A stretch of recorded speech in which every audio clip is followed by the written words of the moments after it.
It's aviation's final frontier. Cowboy pilots who deliver small, used aircraft. Thing not working. Freaking A, man. Across distances they were never meant to fly. This is the most extreme type of flying you can do. Slow down. There's a right way to fly an airplane and there's a wrong way. Out here, there are no guarantees. I can't see anything. Nothing. Every plane I fly in, I expect is trying to kill me. And no time for fair weather flyers. But as long as there's money and fuel to burn, let's roll. They'll do whatever it takes Seriously, this could be really bad.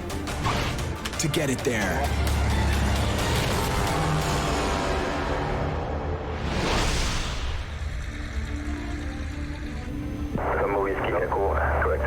A lot of black out there, Capitan. Black is the color of trouble for pilots Corey Benson and Randy McGeehee. Well, with no moon and a bunch of clouds, we're not going to be able to see much.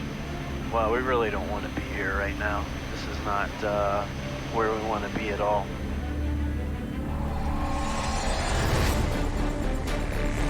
Corey and Randy have been driving full bore for weeks. Holy.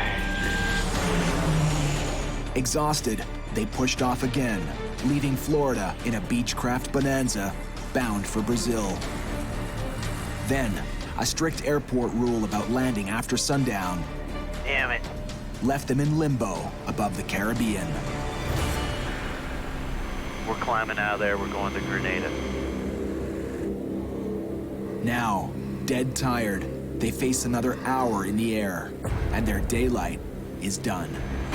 We're a single-engine airplane with no visual reference at night over the ocean, going into an unfamiliar airport with a controller that we can barely understand his accent.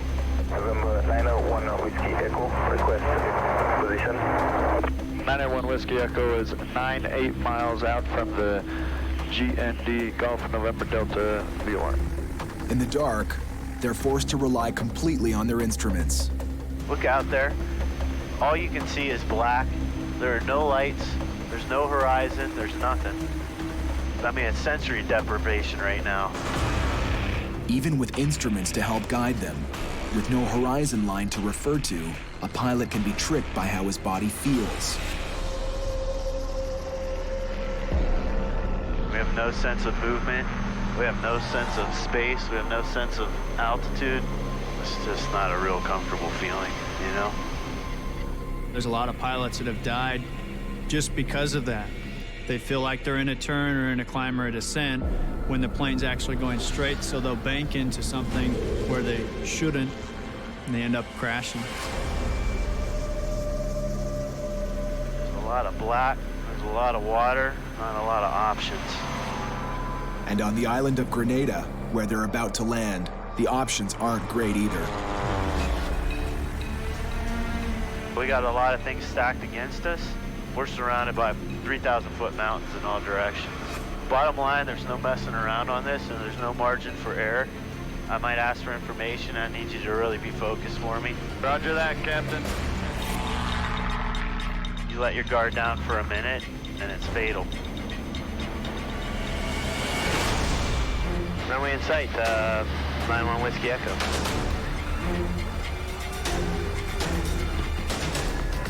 Ready to put this plane on the ground.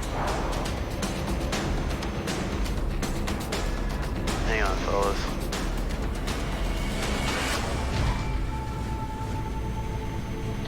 Welcome to Grenada, boys. Well done, Capitan. Holy.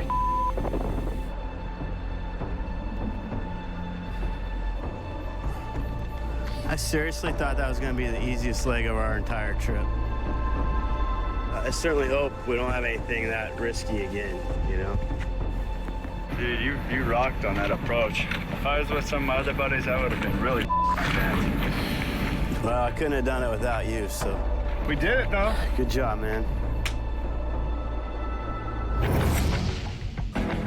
14 time zones away. It's a new day. And a whole new world for ferry pilot Kerry McCauley.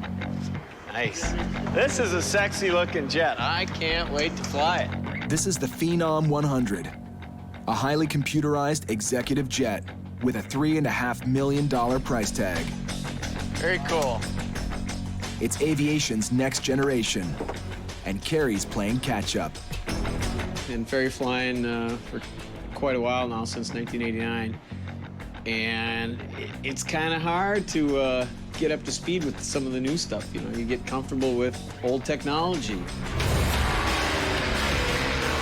Get the power back though. We're doing 110 now. A veteran seat-of-the-pants pro, Kerry's like a race car driver. He prefers his ride hands-on. Now this is why I ferry fly. Who else gets a chance to do this? Woo! That was cool.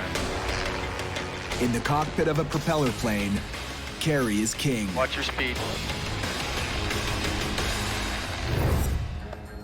But on this trip, Kerry's the one taking orders. Oh my goodness. What are the odds? There are two Phenoms in Australia. I flew both of them here, and they're one behind each other. The Phenom master is pilot Marcio Lucchesi. It has its computers to do a lot of things, but the primary flight controls are mechanical. Marcio has flown around a dozen of these birds for Jet Aviva, a high-end delivery firm. But when it comes to jets, Kerry's a virgin. First time flying a jet, first time flying with Marcio or even meeting Marcio. So we're all ready to go. And first time being a co-pilot in almost a quarter of a century, 25 years since I haven't been the one what's in charge. Oh yeah, that is back. Now, together, they're taking this plane on a 14-stop run to Las Vegas. Okay, now we're gonna find out if she's healthy or not. Wow, this is cool. It's like the space shuttle.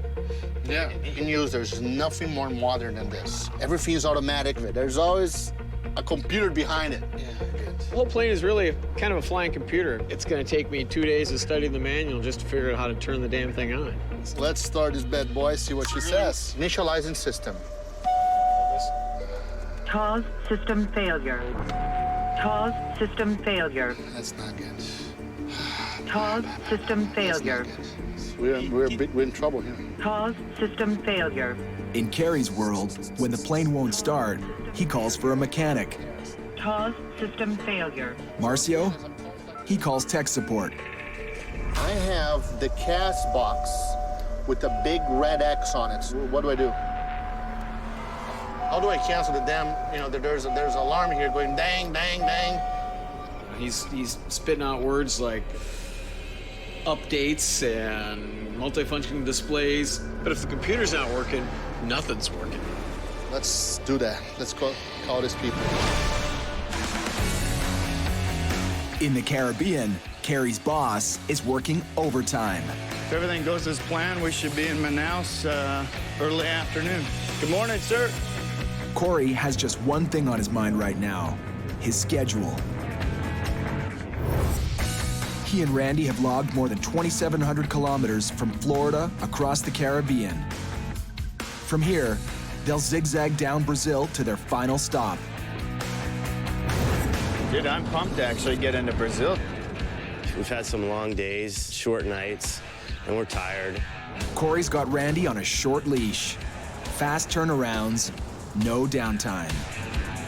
I mean, we're too tired, we're too beat up, it's too hot. That fatigue's gonna catch up with us, man.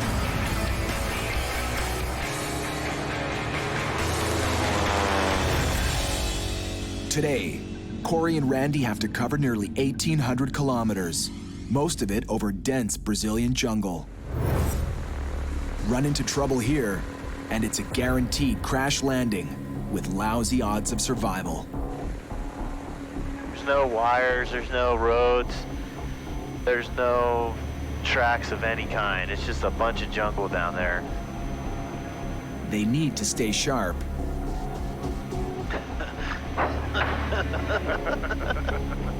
But fatigue is now in full flight. It's like Beavis and Butthead flying the most dangerous missions in the world. All we can talk about is 6 or 8 year old humor type stuff.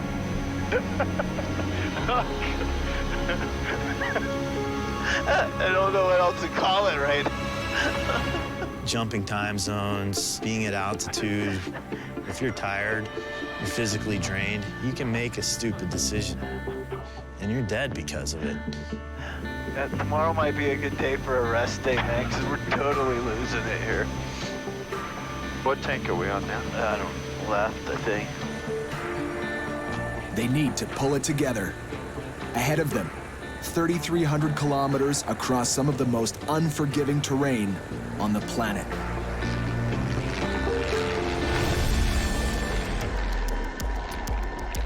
Man, I'm tired, man. I'm hurt. Me too. This has been a long few days. Corey and Randy are out of steam, and now they're also running out of clear skies. I mean, Corey, those things are at least 30,000 feet. Look at that thing, man. All this stuff's got to be right in the middle of our path. Detouring around these storms is eating up time. They have the fuel for it. What they're low on is daylight. Biggest hazard is just the sun going down, us not making our destination in time, and then not being able to see. Near the equator, the sun drops fast. And having tangled with the dark once already on this trip, This might have been a mistake. Randy's not anxious for a repeat. There's a term in aviation called get-home-itis. A lot of accidents have happened because people don't want to take the extra time to wait or turn around. I mean, the last 2 trips, we keep pushing it into the evening and night. The sun is setting pretty fast, but got to get this plane down there. They're within spitting distance of their destination, but they've lost their race with the sun. Well, there's Manaus. I see her. Manaus 9-1 Whiskey Echo, can we start a descent, please? November 9-1 Whiskey Echo. Clear down 1,500 feet. Thank you, sir. We're cleared down to 1,500 feet, 9-1 Whiskey Echo. Okay, we're tired. Make sure we get to the right runway. Don't do anything stupid. For the second time in as many days, Randy's instruments are his only lifeline. All right, not fast and high. Come on, Randy. Better than that.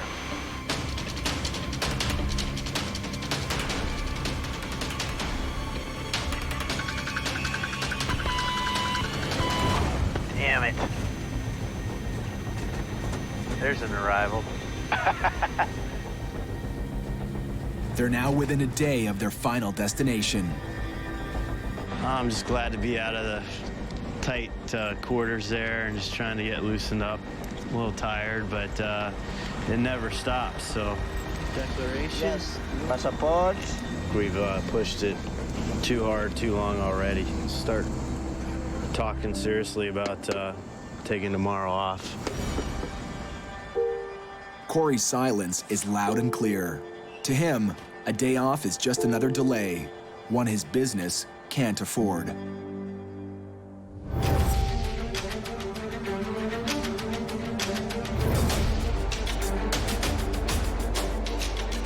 The Phenom 100 is sometimes called a mini airliner, an upscale ride with a computer at its core. And right now, that's the problem. It's 3 main computers that are missing a software update, so they're not talking. See if we can format that. I don't know how to do that. The solution? A simple download. For Kerry, not so simple. My wife is really good with computers, so I have been really lacking in my computer knowledge and learning because I just say, honey, make it work, and she does. I don't even have words to describe how this little thing here can ground a $4 million jet. All right, here it is. Let's see if she likes it. A few minutes ago, the jet wouldn't boot up. Turns out the software update Good, I think. TAWS system test. Okay. is the magic touch. She's healthy, puppy. Yeah, man. Who's your daddy? You miss your daddy, didn't you? Daddy's back. The Phenom and her crew of 2 are finally good to go. If you have any religious belief, this is the time to talk to your Lord and say, Dear Lord, please don't let me screw up. If I blow this flight, I'll have a real hard time getting any jet job in the U.S. because the jet community is pretty small, and my name will be mud out there. Kerry has manhandled prop planes for decades, but he's never flown a jet. Banks and ground, 777 Bravo Foxtrot, ready to copy climb. 777 Bravo Foxtrot, you're clear for takeoff. And the Phenom 100 isn't just any jet. Takeoff, okay. 4067, good day. Pilots call it a flying computer. Kerry's more of a typewriter guy. It's a big jump. Zip, puppy, let's go. Right, man.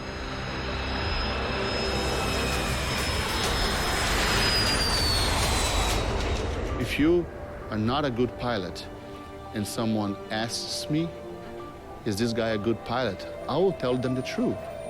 And you would be amazed how many careers or jobs that I had to end because of my honesty.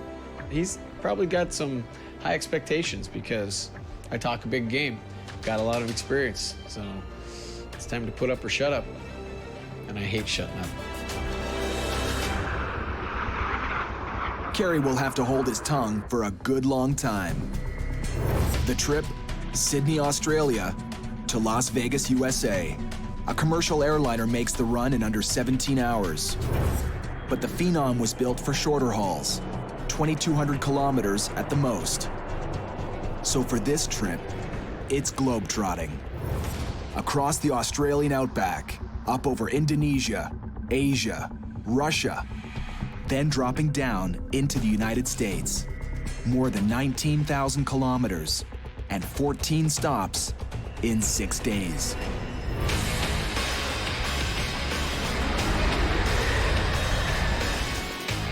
We're taking this jet right to the edge. And when I say right to the edge, it's right to the edge.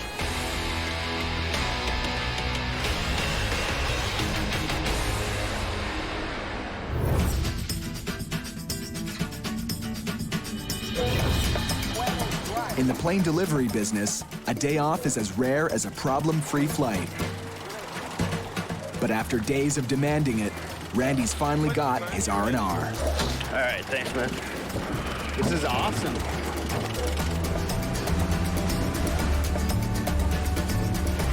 Flying's inherently dangerous and it's difficult. But there comes a point where I've got to just put my foot down and make that call. This morning I was pretty pissed that we weren't flying. I wanted to get the plane down there, but this is amazing. That's your preventer. Look at that kid. Did you get that kid jumping off? Oh. Come on. Let's see it. Here we go. Nice. Yeah. Oh. Nice. Woo. So these are the fish that will pull you down to the bottom, huh? Jeez, that thing is strong. Did you see how big that thing was? Oh, Randy, look at this one. Oh. This is much better than being in a small, cramped cockpit with no food or water in 120 degrees. I'm glad you talked me into staying. This is amazing. And Randy made a good call by just relaxing for the day and turn around and look at this. When's the next time I'm going to be here? This is awesome. But Corey and Randy are about to be reminded, awesome comes at a price.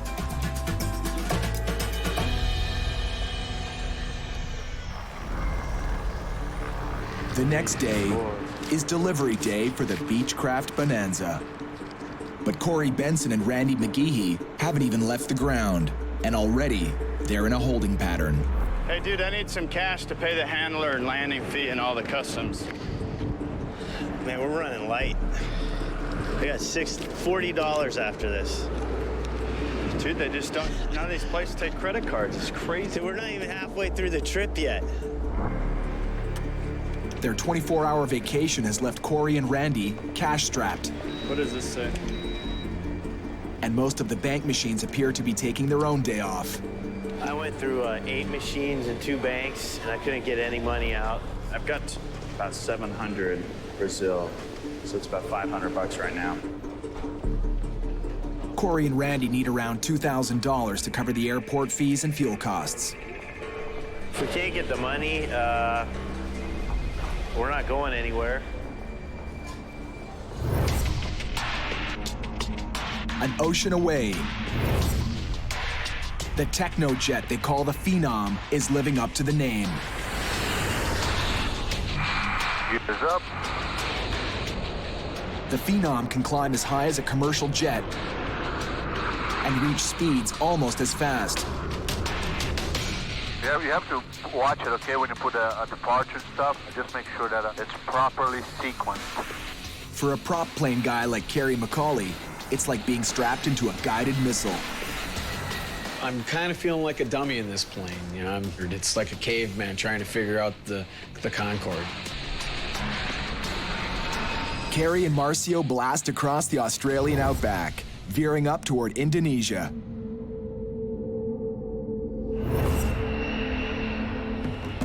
Marcio, I'd like you to meet somebody. Okay. I'm a superstitious guy, but what I'd like you to meet is Hula Girl. I got her when I first started prairie flying and with me ever since. It's my good luck charm. Hula Girl has more than luck going for her. What the hell is that? Corey, meet Hula Girl. She's a coconut-clad icebreaker. On a recent flight to Brazil, tension was brewing between Kerry and Corey. Pretty interesting there, buddy. Yeah, well, you gotta have somebody to talk to on the long flights. One look at Hula Girl, the turbulence in the cockpit disappeared. Hopefully she'll bring us good luck on this leg. She's not alone. Yeah? Let me introduce you to my friend Jack. What a 6-fish thing. Jack is not really a superstition or anything like this. He's just covering my behind because his behind is full of instructions for me. So don't forget the permits, don't forget the gear pins, the chocks, the hotel, the fuel key. Every time before I go, you know, I take a moment to just grab Jack and say, Jack, what's up? That's awesome. Thought I was the only crazy one. No, man, there are weird people everywhere, man. Kerry's a veteran pilot, but he's brand new to jets. And on this trip, it's not just the technology he's learning about. Stay tuned. Marcio's also teaching him some new tricks for their stop in Indonesia. Indonesia really loves football, and they're big fans of Brazil for the soccer. And we do not have any handlers, any support, anybody there. So what I'm going to do is I'm going to wear my Brazilian soccer jersey. Maybe I can make some friends. It's Ronaldo! Oh my God! That's awesome. It's also a plan to save money at the next stop. Marcio's not paying for ground crew. He's counting on a yellow shirt and a lot of charm to get him what he needs. All right, so here's the story. Just you and I. So we have one chance to make a good impression. You know, try to let me do the talking, I would say. You know? This is terminal information for Samratulangi International. Hydro contact tower on 1181, clear for the visual for 36, Bravo Foxtrot. All right, Indonesia. So this should be it. I'm not just a pilot. I'm a flight department. How are you? I'm Captain Lucchesi, okay? We came from the little jet, so I need to file the flight plans. I'm a dispatcher, I'm a flight planner, I'm a hotel reservations, I'm a maintenance coordinator. I do everything. Your friend Ronaldo? Yeah, my friend Ronaldo. Oh, that's my friend. Yeah, my friend. Really? Yeah. I know my Ronaldo. He gave me shirt. The jersey works its magic with the flight planners and the fuel guys. Thank you very much. See you next time.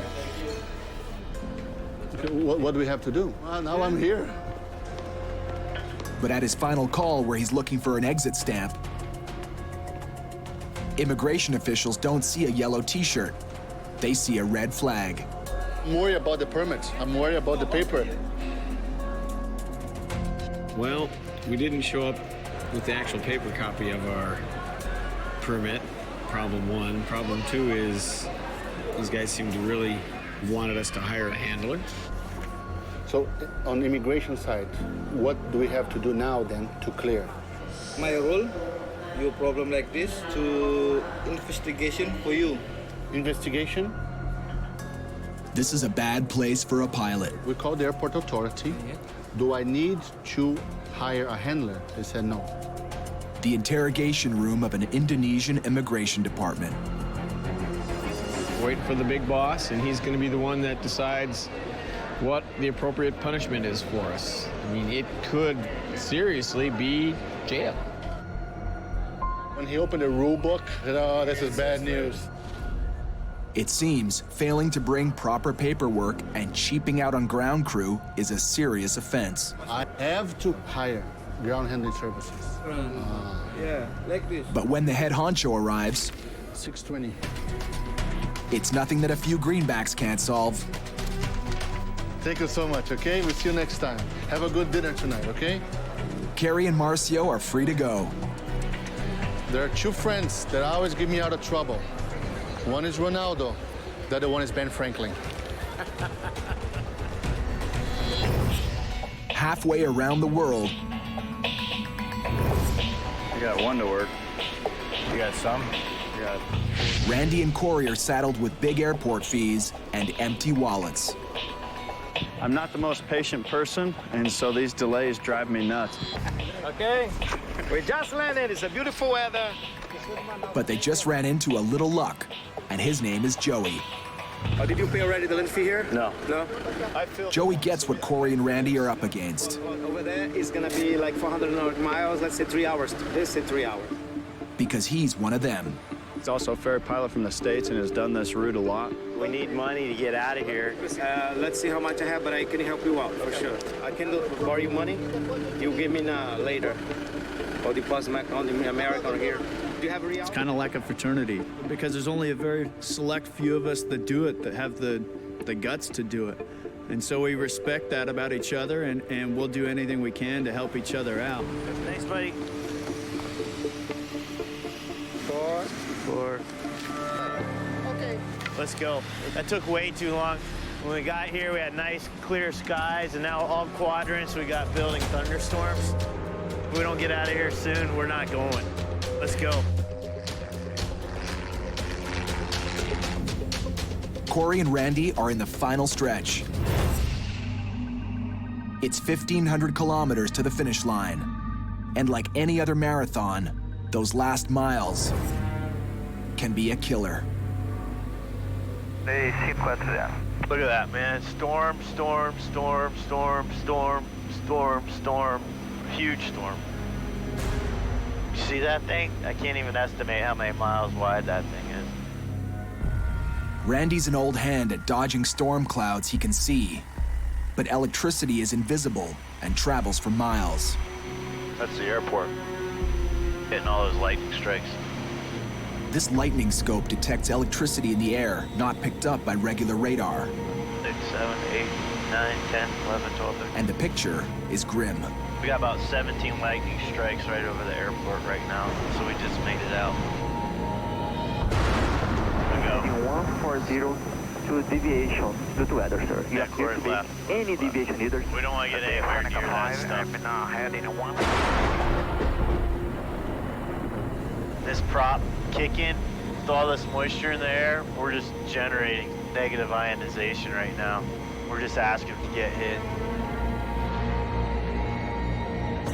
Though modern aircraft are mostly built to take it, lightning can still punch a plane out of the sky.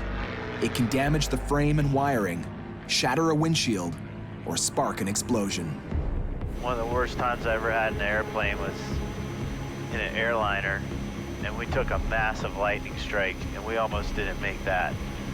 If this plane got hit, I guarantee we'd never make it down.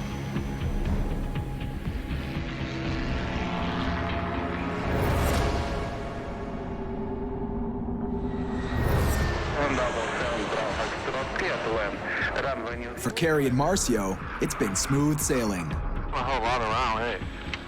Oh, no, a whole lot of deep.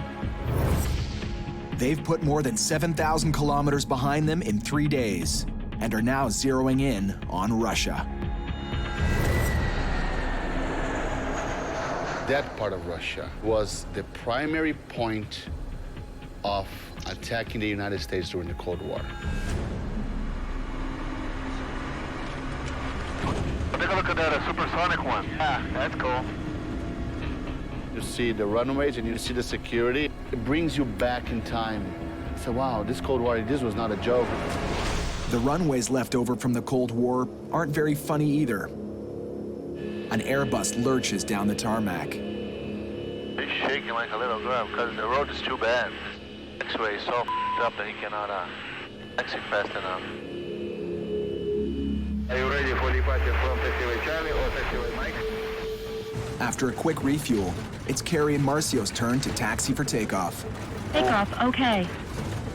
It's like heading off-road. Well, this taxiway is beat up. Been on smoother gravel roads. They do things differently in Mother Russia. Just a stone about this big hits your tire and whoop, flies right into your engine. You just got yourself a $1 million bill. The runway rocks miss the engine, She's on GPS during the departure. 200 knots. but they may have hit something else. Cabin. Cabin. Cabin. Cabin. Cabin. Cabin. Cabin. Cabin. Cabin.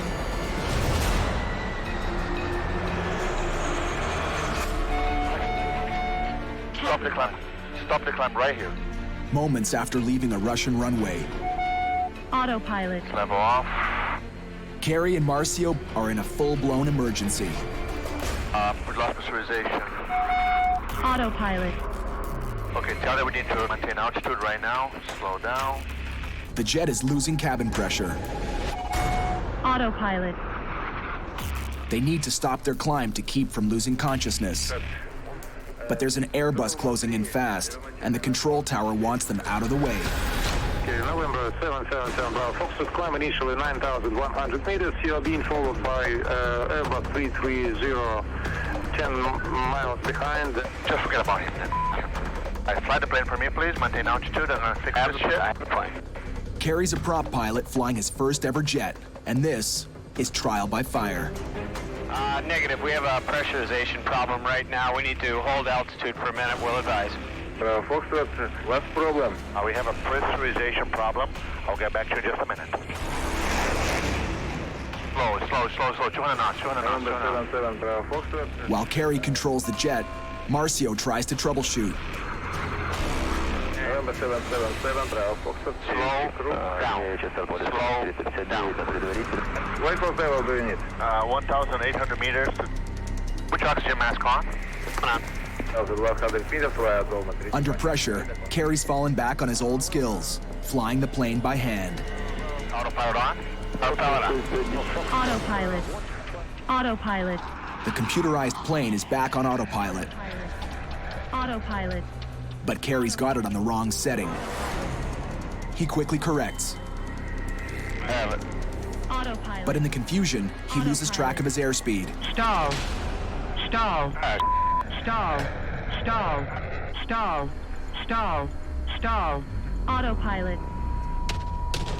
Marcio has no choice but to take back the controls. He powers the plane out of the potentially deadly stall.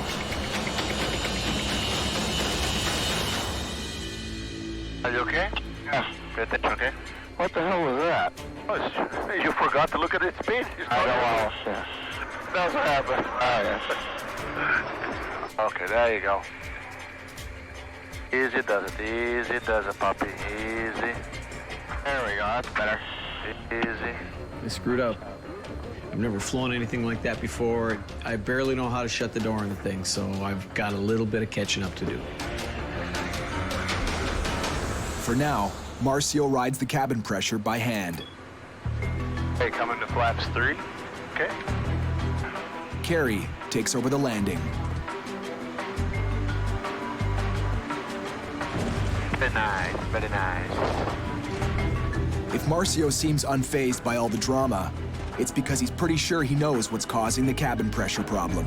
Ah, I know what happened now. He'll soon know if he's right.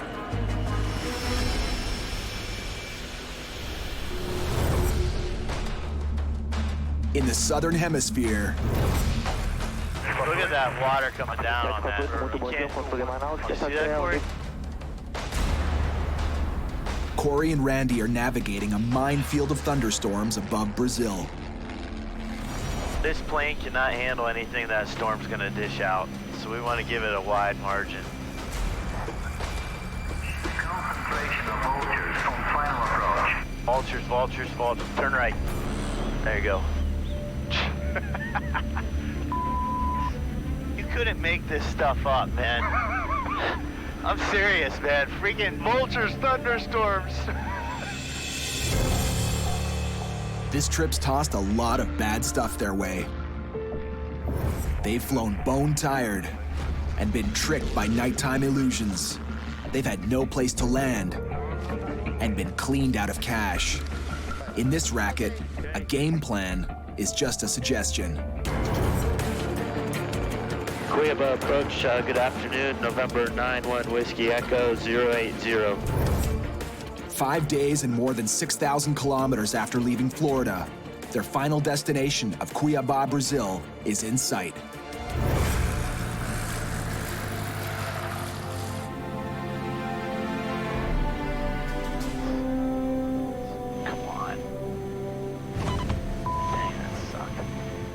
Well done, Capitan. We're on the ground. She did well. She did well. We were up, we were down. Every time we turned around, our plans had to change. We did it! It was just non-stop action the whole way down. Whew. We finally made it. And the one person as happy as they are about that All right, congratulations. is the Bonanza's owner. The new owner's ecstatic about his airplane. All right, happy new owner. It's all yours now. He's excited and he's kind of giddy walking around his new airplane and getting to hand the keys to him. And it's just like a huge weight's been off my back. But I'm ready to do it again. Next time, we gotta bring a ton more cash.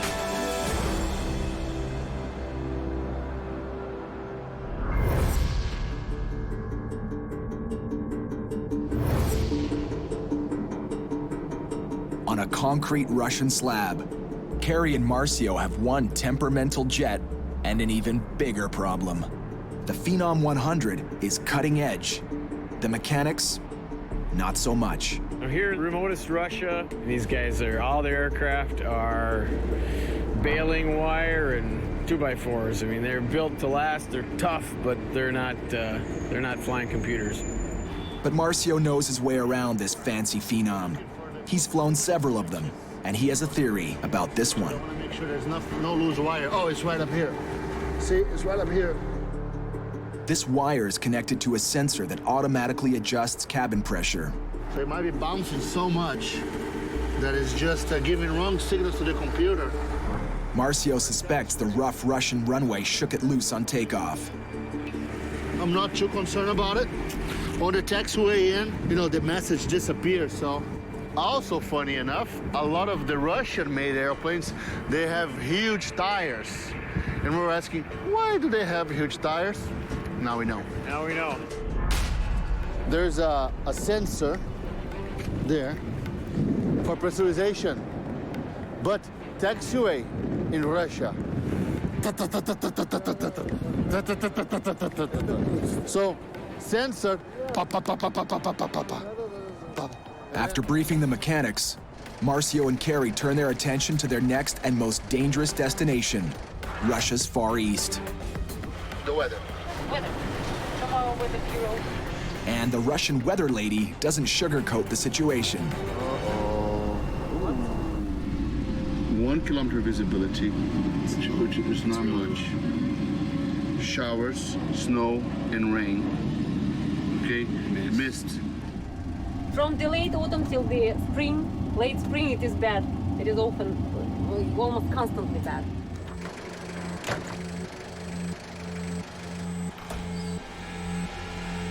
In the world of ferry flying, playing the odds is part of the game. Well, we're gonna give it a shot. Kerry and Marcio are taking a chance on the weather. Hope for the best, prepare for the worst. Visibility 10 kilometers. Broken 1500. You're coming up.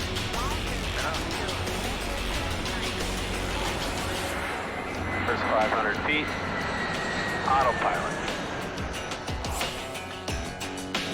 This is a remote area. I bet nobody's been over and messed with this stuff for a really long time. The Phenom has now soared across 8,700 kilometers and is arcing into the Russian Far East. Weather report just took a big turn for the worse. It was, okay, last one we had was overcast at 200 meters. It's now went to overcast at 120 meters.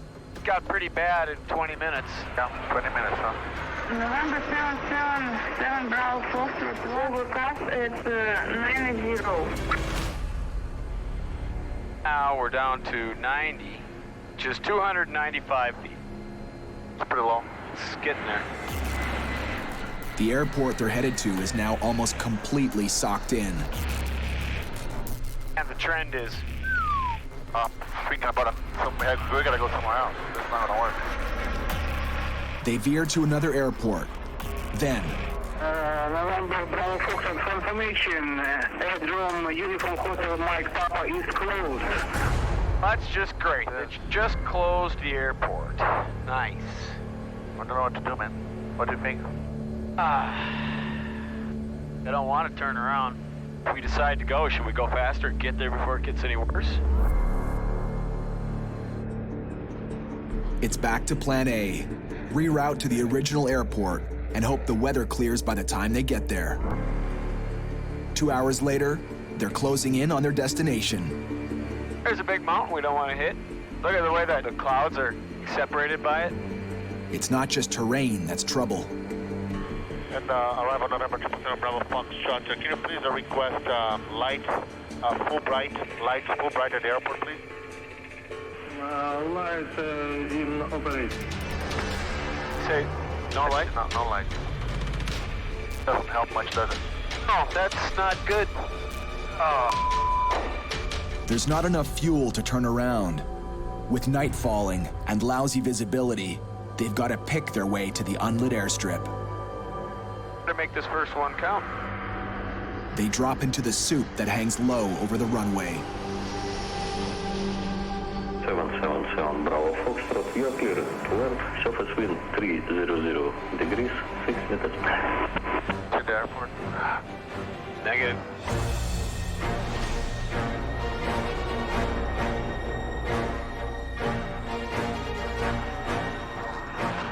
November 777 Bravo Foxtrot in the mark.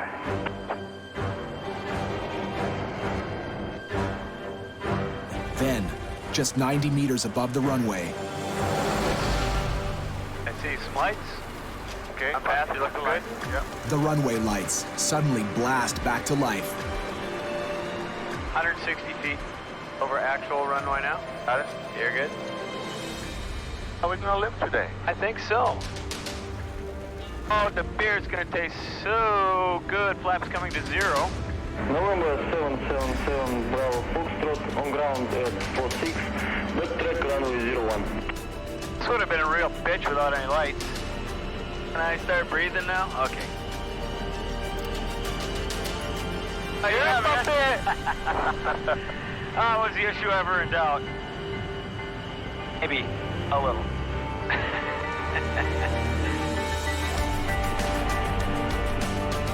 But a flight's not over until the keys are in the hands of the owner. And that's in Las Vegas, more than 5,300 kilometers away.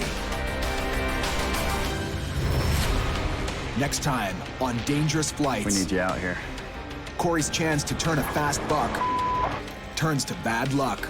And that trim is a little fucked. Yes, it is. When an old plane comes with a full-blown attitude. We got things freezing up. We got nuts and bolts freezing up. And the guy who loves to fly by hand has his hands full. Who's the pumps on?